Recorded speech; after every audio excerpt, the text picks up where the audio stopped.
Now, as a physio, the number one gym exercise that people come to see me with a problem is unfortunately the bench press.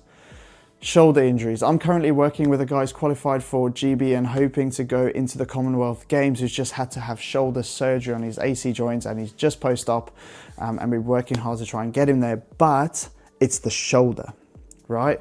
Why is this? Well, people make common mistakes. Straight bar path, right? And maxing far too often. Stop maxing out that often. If you keep doing it, you're gonna overload tissues. Every tissue in our body has a tolerance. We keep exceeding that tolerance, we're gonna break it. However, if we chip away and push that tolerance higher and higher, we're gonna stay injury free.